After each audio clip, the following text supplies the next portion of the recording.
Moi je suis béni ce matin, amen. Je ressens la présence de Dieu comme vous ce matin. On est dans la maison de Dieu, alléluia. Puis ce matin le Saint-Esprit est en nous, amen. On n'est pas venu dans ce lieu pour chercher l'Esprit de Dieu ou chercher la présence de Dieu, plus que Dieu est déjà en nous, amen. Ce matin nous sommes venus, alléluia, pour que Dieu nous parle ce matin, amen. Peut-être tu cherches une solution, peut-être tu cherches une solution, vous savez, même quand on est chrétien, mais parfois on essaye de chercher des solutions dans le monde, on essaye de trouver une solution dans les hommes, dans les femmes, on essaye de trouver une solution autour de nous, dans la famille, mais comme Samuel a dit tout à l'heure, aujourd'hui c'est compliqué même la famille, et la Bible dit même que tu auras pour ennemis les gens de ta propre maison. Alors demain, Dieu est en train de dire, il y a ce verset aussi que la Bible dit, ton père t'abandonnera, ta mère t'abandonnera, mais moi je serai toujours avec toi, je ne t'abandonnerai jamais. Alors on a tout notre intérêt de se tourner vers Dieu. Vous êtes d'accord avec moi? Amen. Amen, gloire à Dieu. Et ce matin, dans le problème, dans la difficulté, dans le souci, tu peux avoir le problème, je ne sais pas, ça peut être une montagne, là, les montagnes de Narbonne, là, je ne sais pas, le plus haut de Narbonne, là, la plus grande des montagnes, mais ça peut être ton problème, ta difficulté, mais ça, devant Jésus, c'est pas grave. C'est pas grave, vous savez, il faut qu'on apprenne à dire, il y a beaucoup d'hommes qui disent ça, je l'ai dit, je l'ai entendu dire, mais il y a beaucoup d'hommes qui disent comme ça, des hommes de Dieu, il faut arrêter de dire que j'ai un grand problème, mais il faut dire, problème, j'ai un grand Dieu. Amen. Je crois que c'est mieux ça, amen. C'est mieux. Eh bien, on est des chrétiens, on a reçu la nouvelle naissance, on est des sauvés, mais on n'est pas exempt des problèmes. On n'est pas exempt de la difficulté. C'est vrai. Et surtout quand on n'attend pas le problème. Vous savez, quand on voit venir le problème, on a le temps de se préparer. On a le temps de prier. On a le temps de gêner. Quand on voit le problème venir de loin. Vous savez, du jour à lendemain, on se réveille, le problème est ici. C'est difficile, c'est compliqué ça. On n'a pas eu le temps de se préparer, on n'a pas eu le temps de faire face, et puis on est surpris, on est choqué. Vous savez, nous on a un petit cousin, aujourd'hui qui est parti, il ne fait plus partie de ce monde. Il y a à peu près, je ne sais pas, 2 mois en arrière, 1 mois et demi en arrière. C'est un garçon avec le Eddie qu'on s'est occupé à peu près 7 ans de ce garçon-là. Oui, 7-8 ans au moins, Eddie. On a prié pour lui ou Paul. On a prié pour lui, on a fait tout ce qu'il fallait faire. On a prié 4-5 fois pour lui. C'était un garçon qui était pris dans le monde, dans la drogue, toutes ces choses-là. Mais quelquefois, une fois, on a prié pour lui. Dieu l'avait béni. Pendant 11 mois, il venait à la réunion. À un moment donné, il a failli d'être baptisé du Saint-Esprit. Et à un moment donné, pour le garder dans l'église, on lui a donné une petite tâche, là. Derrière la sono, il mettait les playbacks, toutes ces choses-là. On avait parlé de baptême avec lui. Dans l'hiver, on devait le baptiser. Et moi, j'ai redescendu de l'Alsace, un mois d'août, c'était. J'ai arrêté quelques jours à Aurillac avant d'y aller à Perpignan. Et quand je l'ai vu, il a été dans le monde de nouveau. Il était rétrograde. Il a parti de ses parents. Il a été jusqu'à Paris là-bas. Il a été dans le plus profond du péché, la drogue, toutes ces choses. Il est revenu à Aurillac. Et à peu près 1 mois avant qu'il quitte cette terre, le Eddie, il a prié pour lui, pendant que nous, on était ici à Narbonne. Là. Puis ce garçon-là, pendant 15-20 jours, il est venu à la réunion béni de Dieu. Et du jour au lendemain, il a retourné dans le monde. Et là, il y a à peu près 1 mois et demi en arrière de ça. Voilà, le matin, moi, je partais travailler. La plus ça m'a appelé, ma femme. Puis elle m'a dit qu'il était mort, il était décédé. Ils l'ont trouvé, mort d'une overdose. C'était un problème. Les difficultés, les soucis. Vous voyez, pour vous dire tout simplement, on n'est pas à l'abri du problème. C'est vrai. Et c'était un grand problème, ça. C'est de la grande difficulté. Il fallait consoler la famille qui était là. Et lui, il n'était plus là. Mais la famille, elle était là. Il y a de la souffrance dans son cœur. Et puis, il a un petit frère, le plus jeune de ses petits frères. Notre cousin, nous, le cousin Germain Aken.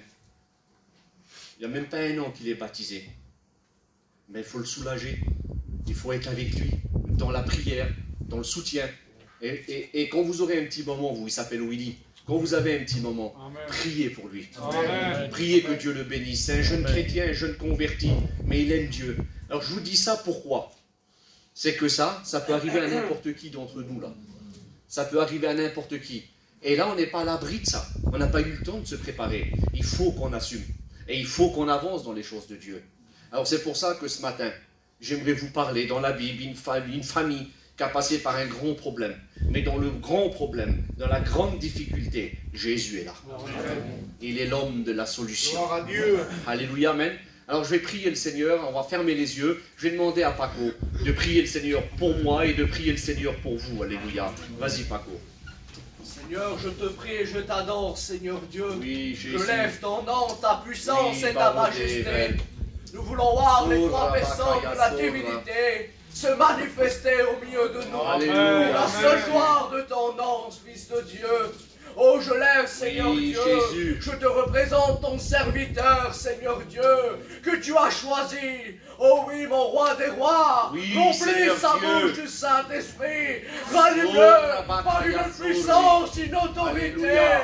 Nous voulons voir que les Bakaya, vagues de ton Jésus. esprit viennent souffler sur nous. Oh oui, Seigneur Dieu, avec ta main percée, ta main qui sauve, ta main Alléluia. qui pardonne, ta main qui libère les hommes par le sang de l'agneau. Bénis, Seigneur, mes frères et sœurs, dispose leur cœur à recevoir ta parole, car ta parole est une puissance. Oh oui, mon roi des rois, que le nom de Jésus de Nazareth se lève au milieu de nous. Alléluia, mon roi. Amen, ensemble, on le dit ce matin, alléluia. Hein, ce matin, on veut être prêt ce matin à recevoir la bénédiction, alléluia. Hein, j'ai reçu un petit message de Dieu, enfin, on dit souvent un petit message, quand ça vient de la Bible, c'est toujours grand. Vous êtes d'accord avec moi? Amen, alléluia, gloire à Dieu. Alors, vous savez, devant le problème, hein, on est là, on est des chrétiens, puis il y a des fois, c'est troublant, c'est perturbant, c'est déstabilisant. On peut être déstabilisé par rapport au problème, mais c'est aussi dans le problème que aussi le diable va se manifester, que le diable va t'attaquer, que le diable va essayer de te troubler, que le diable va essayer de t'enlever de la place que tu as avec Dieu. Il va essayer de te tirer du ciel. Il va essayer de te faire perdre le salut même. Il va essayer, mais avant de te faire perdre le salut, il va essayer de t'enlever la prière. Il va essayer de t'enlever la consécration. Il va essayer de t'enlever la mise à part que tu as avec Dieu, pour enfin qu'il arrive à pouvoir t'enlever du salut. Vous savez, on peut pas voir un homme rempli du Saint-Esprit dans l'église, un chrétien, en train de prophétiser, en train de chanter à la chorale, en train de participer à la Sainte Seine, et demain de le voir dans le monde. On peut pas voir un chrétien comme ça. On peut pas voir une chrétienne comme ça. On peut pas voir même un serviteur de Dieu comme ça. Non, le diable viendra peu à peu il viendra. Il essaiera de grignoter, vous savez, un petit peu dans la journée que le diable a enlevé. Même si c'est la tête d'une allumette et qu'il a enlevé de ton cœur et qu'il a enlevé de ta vie. Il a réussi à enlever quelque chose. Dans une année, on a 365 jours.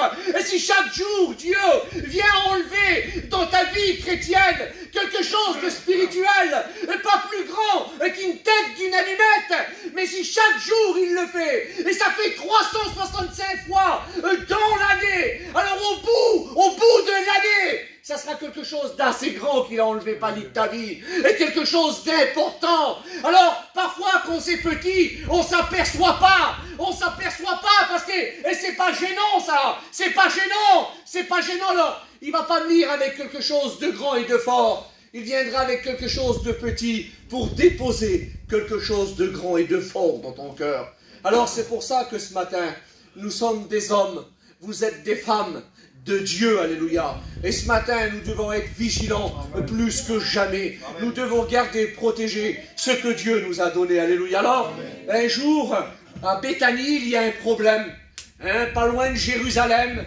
Je regardais ça à peu près 3 km de Jérusalem. Il y a un village à Béthanie. Et puis ici, dans ce village, il y a une famille qui est là. Il y a une famille, c'est Marie, c'est Marthe. Et puis il y a leur frère Lazare qui est ici. Il est ici, et puis c'est une famille que Jésus aime. C'est une famille que Jésus connaît. Et c'est une famille que Jésus a compassion. Et puis on peut regarder tout ça. Vous pouvez lire dans Jean 11 au verset 1er. On commence à parler de cette famille. On parle de Béthanie. Et puis là, il y a cet homme, et cet homme qui s'appelle Lazare, et cet homme qui va tomber malade, et cet homme qui a besoin, cet homme qui va rentrer dans le problème, Et vous savez, c'est lorsqu'il commence à tomber malade, peut-être cet homme, son frère, ses sœurs qui sont là, ils ne vont pas penser au pire. Ils ne vont pas penser au pire, mais le problème, il commence chez eux. Il commence petit, le problème, et il commence à s'agrandir, le problème. Il commence à prendre de l'ampleur, le problème. Alors, devant la situation, Marthe et Marie, ils vont faire appel à un homme. Ils vont faire appel à Jésus, alléluia. Amen. Vous dites pas amen ce matin? C'était des chrétiennes, alléluia. Alors, ils font appel à Jésus, et ils vont envoyer des hommes qui vont appeler Jésus. Et Jésus, lorsqu'on lui annonce la nouvelle, semblerait que Jésus se réjouit de la situation, mais pas dans le mauvais sens du terme, dans le bon sens du terme. Et ça veut dire que Jésus est en train de dire, et si cet homme va vers la mort, et si cet homme va mourir là, c'est que pour le nom de Dieu soit glorifié, c'est que le Fils de Dieu soit glorifié. Et les hommes, il faut qu'ils voient la puissance de Jésus se manifester. C'est ce qu'il est en train de dire, Jésus. Alors il ne va pas tout de suite. Quand les hommes l'appellent, 2 jours déjà se passent. 2 jours se passent. Et Jésus, normalement, ici, les disciples, ils sont pas d'accord que Jésus aille en Judée là. Ils sont pas d'accord parce que là-bas, les Juifs attendent Jésus. Ils veulent le lapider. Ils veulent la mort de Jésus. Mais Jésus, il va quand même. Amen. Amen. Amen. Amen. Personne ne peut faire peur Jésus. Personne ne peut arrêter Jésus sur le chemin. Amen. Personne ne peut faire dévier Jésus. Amen. Le diable peut te faire dévier à toi. Le diable peut te tricher, peut te tromper à toi. Il peut me tromper à moi. Il peut me tricher à moi. Mais il ne trichera pas Jésus. Amen. Personne ne peut pénaliser Jésus. Amen. Quand il se met en marche, c'est un bulldozer et tracteur, que Dieu me pardonne de l'expression. Ça veut dire que rien, il n'y a pas d'obstacle sur le chemin de Jésus. Il avance, alléluia. Il marche, il écrase l'ennemi. Il détruit l'ennemi. Il t'aplanit le chemin, alléluia. Il veut que tu sois fort. Il veut que tu sois forte. Il veut que tu sois un homme de Dieu. Il veut que tu sois une femme de Dieu. C'est lui qui prend soin de l'église. Vous êtes d'accord avec moi? Amen. Alléluia, gloire à Dieu. Alors Jésus, il attend 2 jours. Et puis il marche. Il marche, frère, il marche. Et il arrive là et puis il reste à l'écart du village. Et puis Marthe va venir vers lui. Marthe va venir vers lui. Et puis elle va lui expliquer toutes ces choses-là. Elle va lui expliquer que son frère est mort. Que c'est dommage si Jésus aurait été là. Si tu aurais été là avant, elle croit la puissance de Dieu. Elle croit la puissance de Dieu qui rit. Elle croit que Jésus, il est le Fils de Dieu. Elle croit qu'il est venu du ciel. Elle croyait que Jésus allait le guérir s'il aurait été là, Fanny. S'il aurait voulu, elle croyait que Jésus allait guérir cet homme-là. Elle était convaincue de cela. Mais elle dit, Seigneur, si tu aurais voulu avant, il y a semé dans sa bouche. Et combien de mille il y a dans la bouche du chrétien? Je suis chrétienne, mais la situation, mais le problème, tu n'as pas compris, puis on a du mal parfois à saisir que l'homme de la situation, il est dans notre vie. C'est lui que tout ce qu'on peut lui demander, il nous l'accorde, alléluia. Ça vous rappelle, il est dans la barque, même le vent là. Les disciples, ils sont dans le problème, dans la difficulté. Il se réveille, il menace le vent. Soudain, le vent a des oreilles, il obéit. On ne peut pas dire que le vent a des oreilles. Jésus parle, le vent a des oreilles, il obéit. La mer, elle se calme. Et nous, les chrétiens, on n'arriverait pas à lui obéir. Le vent lui obéit, la mer lui obéit, et on ne lui obéirait pas, nous. On est des fils de Dieu, vous êtes d'accord avec moi? Amen. Nous sommes des gens de la maison de Dieu. Notre profit, notre intérêt n'est pas ici-bas, il est dans le ciel. Alors il est ici. Le problème, il est là, dans cette famille. Et tellement qu'elle pleure, là, à un moment donné, Marie, elle vient vers Jésus. Elle vient vers Jésus, Marthe s'en va, et puis elle dit, voilà que le Seigneur est ici, puis il veut te voir, Marie. Elle y va, et puis les Juifs vont la suivre. Des Juifs vont la suivre. Et quand ils vont la suivre, elle va voir Jésus, là. Elle va voir Jésus, quand elle voit Jésus, elle se jette aux pieds de Jésus. Elle se jette aux pieds, elle tombe aux pieds de Jésus. Et devant les pieds de Jésus, elle pleure. Elle pleure. Et tellement qu'elle pleure, elle a touché le cœur des Juifs. Et les Juifs vont pleurer avec elle. Mais non seulement elle touche le cœur des Juifs, mais elle touche le cœur de Jésus aussi. Jésus, la voyant pleurer, le plus petit verset de la Bible, Jean 11, pardon, et verset 35, Jésus pleura. Marie, elle a fait pleurer Jésus. Et il frémissait à l'intérieur, la Bible dit. Il frémissait, il était ému, plein de compassion. Imaginez le cœur de Jésus ému. Le cœur de Jésus plein de compassion. Amen. Qui peut faire face à ça? Croyez que le diable peut arrêter là? Vous croyez que le diable peut prendre le cœur de Jésus dans ses mains et l'arrêter? Vous croyez que le diable peut empêcher Jésus d'aimer? Et non, le diable ne peut pas empêcher Jésus de t'aimer. Le diable ne peut pas faire ça. Il n'a pas le pouvoir de le faire. Il n'a pas l'autorité de le faire. Le diable, il peut limiter plein de choses. Il peut limiter Jésus. Le diable peut limiter plein de choses. Il ne limitera jamais le sang précieux de Jésus. Amen. Qui est répandu pour le pardon des péchés. Amen. Alors, elle est là, elle, Marie. Elle touche le cœur de Jésus, Paris. Elle fait pleurer Jésus. Elle pleure parce qu'elle a un gros problème. Elle pleure parce qu'elle a des difficultés. Et elle, c'est pareil. Elle reprend ce que Marthe a dit. Elle dit, Seigneur, si tu aurais été là, mon frère ne serait pas mort. Voyez comment le problème les a infectés. Comment la difficulté les a infectés. Si tu aurais été là, ça veut dire quoi ça, Marie? Tu m'as fait pleurer, tu as touché mon cœur. Alors est-ce que mon cœur a été touché? Le cœur de Jésus a été touché. Parce que Marie, avec de la peine, je le crois, pleurant avec ceux qui pleurent, réjouissons-nous avec ceux qui se réjouissent. C'est biblique, c'est Jésus qui le dit. Et ils pleurent, mais Jésus pleure avec eux. Alors, devant cette situation, c'est une montagne. Des difficultés comme jamais. Et il dit ça là au verset 43. Jésus, il s'avance. Verset 43. Ayant dit cela, il cria d'une voix forte, Lazare, sors! Et le mort sortit, les pieds et les mains liés de bandes. Amen. Amen. Vous dites pas Amen. Amen. Alors, là aujourd'hui on est à Perpignan, à Narbonne, pardon. J'ai envie d'y aller à Perpignan.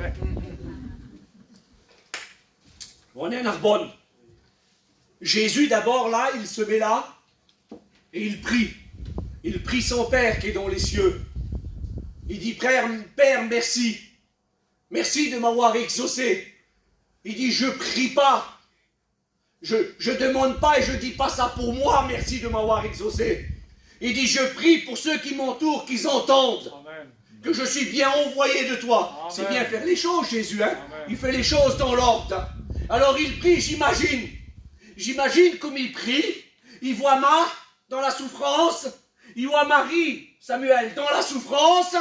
Et il est ému. Il est plein de compassion. Il frémit à l'intérieur de lui. Son cœur bat.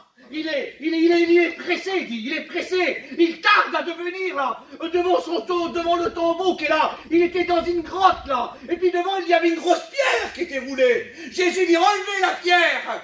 Et là, on est à Narbonne, nous. On est à Narbonne là. Et puis imaginez, d'ici de Narbonne, pour arriver jusqu'à Perpignan, il y a un mur de 60 km, un mur de 60 km, mais un mur blindé, un mur rempli de béton, et ça fait un tube de Narbonne pour arriver jusqu'à Perpignan, c'est un tube là, et puis là-bas, il y a Samuel de l'autre côté là-bas, et puis on va parler nous, moi je suis là, toi t'es de l'autre côté derrière le mur, il est rempli de béton armé là, et on va communiquer nous ensemble, c'est pas possible ça Samuel, c'est pas possible. Déjà sans le mur, on ne peut pas communiquer de si loin. On ne peut pas s'entendre. Mais là, avec le mur, Samuel à Perpignan, moi à Narbonne, on ne peut pas communiquer. C'est pas possible. Alors imaginez un petit peu. La mort est ici. Cet homme, il est mort. Il n'y a plus rien en lui. Il n'y a plus de vie en lui. Et même Marc va dire comme ça. Marc va dire comme ça. Il semblerait qu'à un moment donné, Marc va essayer même de supplier Jésus. Il va dire, Maître, Seigneur, excusez-moi de l'expression de ce que je vais dire, c'est la Bible qui le dit. Donc si la Bible, elle le dit, c'est pas cru, comprenez-le. Il dit, Maître, Seigneur, il sent déjà. Il y a 4 jours qu'il est là. Pour leur dire, qu'est-ce que tu fais, les gens? Qu'est-ce qui se passe? Mais tu veux que ton problème soit réglé, Marthe? Tu veux que la situation... Et c'est là que Jésus va lui dire, Marthe, ne t'ai-je pas dit, si tu crois, tu verras la gloire de Dieu. Et c'est pas pareil pour nous. Dieu n'a pas dit pour toi, pour moi, demande ce que tu veux par la foi, et tu le verras s'accomplir. Alors il y a un mur là, c'est comme ça la mort. Il y a ce mur, il dit, qui est là.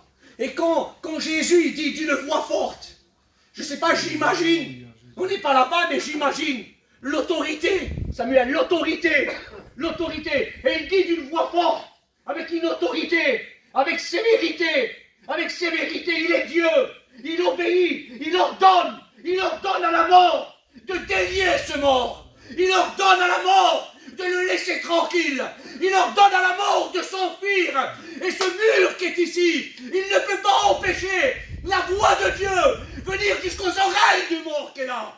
Et puis d'un coup, le mort il sort, Lazare, sors, il l'ordonne, Lazare, il ne dit pas s'il te plaît, et il prend l'autorité, il brise à ce moment-là, il dépouille la mort, il brise les autorités, il les met en miettes en ce moment-là, et il dit Lazare, maintenant tu sors, je suis Jésus qui parle, je suis la mort à la vie qui s'adresse à la mort, et j'ordonne à la mort d'obéir. Gloire à Dieu. Qui peut faire ça aujourd'hui? Qui peut faire ça aujourd'hui? Personne aujourd'hui. Il est l'homme de la situation. Amen. Il n'y a qu'un seul homme qui peut faire ça, c'est Jésus. On ne peut pas trouver plus grand. On ne peut pas trouver plus fort. Quel est l'homme le plus fort là, le joueur de foot? Qui c'est qui le connaît? Vous devez le connaître. Qui c'est le meilleur joueur du monde? Et dit qui? Ronaldo, allez. Allez, Ronaldo, Messi, je ne sais pas moi. Allez, peu importe lequel. Et puis quand il y a une faute, on n'est pas trop, je suis pas trop moi, football, ça ne regarde pas trop ça. Allez.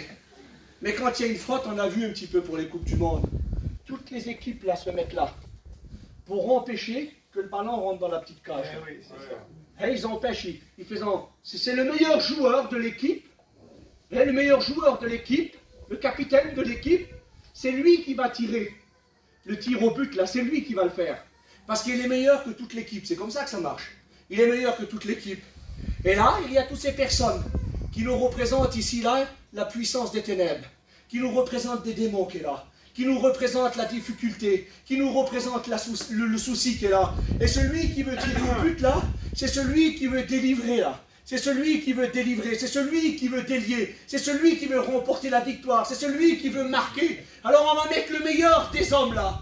Et pour nous, le meilleur des hommes, c'est Jésus de Nazareth. C'est lui qui est venu devant ce tombeau-là et qui a menacé la mort. Et j'en suis sûr que le tombeau a dû trembler.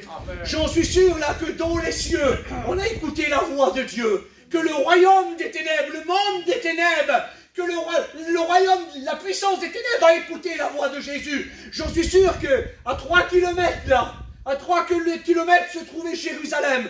Je suis sûr qu'à Jérusalem, parce que Jésus a crié d'une voix forte, qu'à Jérusalem s'est passé des choses. J'en suis sûr en certain que même sur la terre, des choses s'est passé. Parce que Jésus a crié, la Bible dit, d'une voix forte, alléluia. D'une voix forte, il montre son autorité, il montre qu'il est le chef suprême, il montre qu'il est au-dessus de toute domination, il montre qu'il est l'alpha et l'oméga, le commencement et la fin, et qu'il n'y a rien au-dessus de lui, que tout est sous ses pieds. C'est ce que Jésus montre. Marthe et Marie, vous avez un problème, vous avez une difficulté, votre frère est ici depuis 4 jours, il sent déjà. Et vous savez que la coutume juive voulait, quand un défunt chez eux partait, la coutume voulait qu'on l'enterre le même jour. Le même jour, il fallait qu'il soit enterré. Mais si la famille était loin, alors on leur donnait 3 jours. 3 jours de plus, ce qui faisait un total de 3 jours, ou 2 jours de plus pour que la famille vienne. Donc ça faisait 3 jours, au bout du 3e jour, il fallait qu'il soit enterré. Mais la coutume juive, c'était le 1er jour, il fallait qu'il soit enterré. Et là, il était là depuis 4 jours, il dit. 4 jours, il sentait déjà. Et j'imagine un petit peu. J'imaginais ça quand je lisais. Vous savez, ce message, je l'ai reçu hier dans la nuit, il était à peu près 3-4 heures du matin.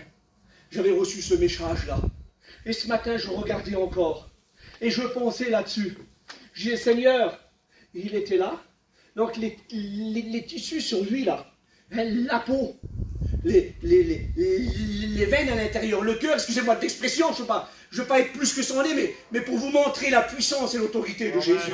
Donc, en lui, là, dans son sein, dans son intérieur, tout était foutu. Plus rien ne fonctionnait. Tout était en décomposition. Le cœur, toutes ces choses, tout en lui était en décomposition. La peau, les tissus, les nerfs, tout ce que vous voulez. Les cheveux, tout ça, tout était mort. Et en plus, il a une maladie avec lui dedans. Et c'est cette maladie qui le fait mourir. Mais quand Jésus l'appelle, quand Jésus le réveille, quand il sort du tombeau, quand il sort de ce lieu-là, il sort avec tous ses organes. Il sort avec ses tissus, sa peau, comme une peau de bébé. Il sort avec des cheveux parfaits et il sort guéri de sa maladie. Voyez un petit peu le miracle que Jésus va faire là-dessus. La puissance de Jésus de Nazareth, alléluia. Alors, je ne sais pas toi, si tu as le problème de Marthe et de Marie, je ne sais pas ce qui se passe dans ta maison, je ne sais pas ce qui se passe dans ton foyer. Alors peut-être tu es inquiet parce que ton mari ne se convertit pas, parce que tes enfants ne se convertissent pas, parce que ta femme ne se convertit pas, tu es dans la désolation, peut-être parce qu'autour de toi, il y a la prison qui est là, il y a la difficulté qui est là, il y a le problème qui est là. Mais j'aimerais te dire les paroles que Jésus a dit à Marthe et à Marie. Si tu crois, tu verras la gloire de Dieu. Amen. Vous le croyez, ça, chrétien? Il n'y a rien aujourd'hui. Il n'y a rien que Jésus ne puisse pas faire. Alors, devant le problème, 5-10 minutes encore et on arrête. Devant le problème, devant la difficulté, devant le souci, je crois qu'il n'y a pas eu, de résurrection que Jésus a fait comme celle de Lazare. Ça a été une résurrection qui a été puissante. Puissante, aujourd'hui on en parle. Il a ressuscité la fille de Jairus, il lui dit, jeune fille, réveille-toi, ça s'arrête là. Mais là, celui-ci, il était avancé dans la mort, en décomposition, le corps. Il n'y a rien que Dieu ne cherche pas faire. Il n'y a rien qu'il ne cherche pas faire. Alors, ça a été spectaculaire, ça. Et puis là, autour, il y avait les Juifs, des Juifs qui sont venus parce que Jérusalem n'était qu'à 3 km. Alors, ils ont voulu secourir Marthe et Marie. Ils ont voulu l'aider, ce qui est normal. Et quand ils ont vu ça, certains des Juifs, la Bible dit, qu'ils ont cru en Jésus-Christ. Ils se sont convertis. Mais d'autres, ils n'ont pas accepté. Et je lisais ça ce matin, je regardais. C'est quand même têtu, les gens. C'est quand même méchant, un homme. Qu'est-ce qu'ils veulent de plus? Ils étaient là, ils ont voulu de Jérusalem. Ils ont voulu secourir Marthe et Marie. Ils ont vu que leur frère était ici, dans le tombeau, depuis 4 jours, et qu'ils pleuraient leur frère. Ils ont vu ça. La moitié s'est convertie. Mais la moitié, ils ont tourné. Ils ont été vers les pharisiens. Ils ont convoqué le Sanhédrin qui était là, pour trouver une plainte contre Jésus. Alors aujourd'hui, nous, c'est pas notre but. Nous, on ne veut pas se plaindre de l'homme qu'on appelle Jésus. Il est notre grand frère, Jésus. Amen. Il est notre grand frère, il est avec nous. Amen. Le meilleur des amis, le meilleur des prédicateurs, celui en qui nous faisons confiance. Amen. Et il s'appelle aussi Jésus, mais le Saint-Esprit est là aussi, alléluia. Et nous avons Dieu, notre Père céleste, alléluia. Alors, devant le problème, tu as le Père, le Fils et le Saint-Esprit. Tu as l'Église qui est là aussi. Tu as les pasteurs qui est là. Tu as l'enseignement des apôtres dans la Bible. Comment ne veux-tu pas résoudre ton problème? Alors toi tu es là et peut-être tu te dis, ah Seigneur, je suis fatigué moi. Eh oui, mais si Jésus devrait dire de toi depuis tant que tu es chrétien qu'il est fatigué, je crois que je prends l'exemple sur moi. Moi, ça fait depuis 98 que je suis chrétien, que j'ai passé par les eaux du baptême. Le 15 novembre 98, je me suis baptisé. Mais pour arriver jusqu'à aujourd'hui, là, je crois qu'un cahier ne suffirait pas pour que Jésus marque les plaintes. Ah, il y en a, Billy, des plaintes. Des feuilles, là, ils n'en passeraient. Hein. Ils n'en passeraient. Et moi, là, j'ai demandé quelque chose à Dieu, Samuel. J'ai demandé quelque chose à Jésus. Ça a duré 10-15 jours. Ça a duré 1 mois. Et je veux me plaindre. Mais qui je suis, moi? Qui je suis, moi, pour me plaindre? C'est vrai. Alors, excuse-moi de l'expression, mais qui es-tu pour te plaindre? Qui es-tu? Qui es-tu pour te plaindre? Est-ce que tu aimes Jésus comme Jésus t'aime? Est-ce que tu es fidèle à Jésus comme Jésus est fidèle avec toi? Vous avez vu Marthe et Marie, elle était là. Elle était là, ils ont vu les miracles que Jésus a fait. Ils ont participé aux miracles que Jésus a fait. Jésus avait pardonné cette Marie-là. Cette Marie-là, la sœur de Marthe, c'est celle-ci qui a oint les pieds de Jésus avec un parfum, qu'elle a essuyé avec ses cheveux les pieds de Jésus. Donc elle a vu des choses en Jésus-Christ. Elle a vu la puissance de Jésus. Mais Seigneur, si tu serais là, Seigneur, si tu serais là. Alors il y a comme ça, aujourd'hui, dans notre monde à nous, dans l'Église universelle. Quand je dis l'Église, là, je parle de l'Église universelle, je parle des voyageurs, des Catalans, je parle des Gadgets, je parle de toute nation. Tout le monde se plaint, tout le monde arrive à se plaindre. Personne n'est satisfait. Aujourd'hui, tu es sauvé. Et si demain il t'arrive à quitter cette terre, tu pars avec Dieu. Il y a un inconverti là, il t'a fait la guerre. Mais lui, c'est pas un sauvé. Lui, il ne rentre pas dans le ciel. Et toi, tu te prends avec lui, là. Tu fais la guerre avec lui. Toi, tu es un sauvé. Perds pas ton salut. Lui, il n'a rien à perdre. Et garde ce que Dieu t'a donné. Garde ce que Dieu t'a donné. Alors, je reste sur le problème dans ta maison. J'ai reçu ça du Seigneur. Je reste sur le problème. Alors, si tu as un problème, si tu as des difficultés, si tu sens que ce problème, il s'en prend et puis il commence à atteindre, à infecter ta vie chrétienne. Alors ce matin, il y a Jésus de Nazareth ici. Amen. Fais-lui appel. Fais comme Marthe et Marie a fait. Allez chercher Jésus. Amen. Ils n'ont rien voulu savoir d'autre. Il y avait les apôtres qui étaient là. C'était aussi des hommes, les apôtres. Hein? Il y avait Pierre qui était là, avec un drôle de caractère. Et des choses s'est fait par les mains de Pierre. Il était là, Pierre. Elle ne dit pas, va chercher Pierre, va chercher Matthieu, va chercher Jacques. Il ne dit pas ça. Non, il dit, va chercher Jésus. Amen. Va dire au Seigneur que mon frère est en train de mourir. Demande-lui de venir. Alléluia. Il y a la solution. Il y a la solution. La solution est Jésus. La solution, elle est ici. La solution, elle est en toi. La solution, elle est au milieu de toi. Jésus n'est pas contre toi. Jésus est avec toi. Et ce soir, quand tu le demandes ce matin, quand tu l'appelles ce matin, il faut que tu le fasses avec la foi. Il faut que tu le fasses avec la foi. Il n'y a pas que Dieu me pardonne l'expression que je prends, mais il faut que tu comprennes. Il n'y a pas plus. Je ne sais pas, le meilleur footballeur là, je ne sais pas combien de ballons il a fait rentrer dans cette cage là, combien de buts il a marqué, combien de millions d'euros il marque, mais il ne peut pas se vanter devant Jésus les victoires que Jésus a pu remporter. Amen. Les tirs au but que Jésus a fait, les victoires que Jésus a pris, les victoires que Jésus a officialisées, finalisées sur la terre des hommes. Déjà en venant sur la terre, en montant sur la croix, en mourant et en ressuscitant, il nous a apporté le salut. Amen. Il a apporté le pardon de nos péchés. Il a apporté la vie où il y avait la mort. Amen. Il nous a enlevé des ténèbres. Il nous a apporté dans la lumière. Qui peut se vanter de ces victoires-là? Qui peut se vanter de ces victoires-là? Et ce Jésus-là, tu le possèdes. Ce Jésus-là, je le possède. Pourquoi ça marcherait pour les autres et ça ne marcherait pas pour toi? Parce que tu demandes mal, tout simplement. Tu es pressé quand tu demandes. Il faut que Dieu voie en toi de la foi. Il faut que Dieu voie en toi de la persévérance. Tu as besoin d'être formé. Tu as besoin de grandir. Tu as besoin de progresser. Tu as besoin de passer à une autre étape. L'apôtre Paul, il le dit, je finis. Je ferme la Bible. L'apôtre Paul, il le dit, j'ai pas pu vous parler comme à des hommes spirituels. J'ai pas pu vous donner de la nourriture solide. Parce que vous ne pouvez pas la supporter, même à présent. Il dit, vous êtes des enfants en Christ. Ça veut dire qu'il y avait le salut qui était là. Des enfants en Christ. Le salut était là. À Corinthe, je l'ai déjà prêché dans cette église. Il y avait des difficultés, des soucis, des complications. Mais Jésus avait toujours béni, alléluia. Amen. Jésus avait toujours tendu la main, alléluia. Amen. Il est l'auteur de l'église. Il a créé l'église. Vous savez que Jésus n'a pas créé une église pour que les églises sauvent les gens. Jésus a créé une église pour qu'il sauve l'église. C'est lui l'auteur du salut. C'est lui qui apporte le pardon. C'est lui qui apporte la réconciliation. Amen. Alors je ne sais pas si ton problème Il est grand. Je ne sais pas si ton problème il est petit. On ferme les yeux, alléluia. On commence à prier le Seigneur. Alléluia. Je ne sais pas si ton problème est grand. Péché. Je vous le dis, je ne boirai plus désormais de ce fruit de la vigne, jusqu'au jour où j'en boirai de nouveaux avec vous dans le royaume de mon Père. Et l'Église dit Amen. Amen. Alors celui ou celle qui est baptisé conforme à la parole de Dieu veut bien se lever. Celui qui peut se lever, s'il vous plaît. On se lève. Alléluia, gloire à Dieu. On se lève ce matin.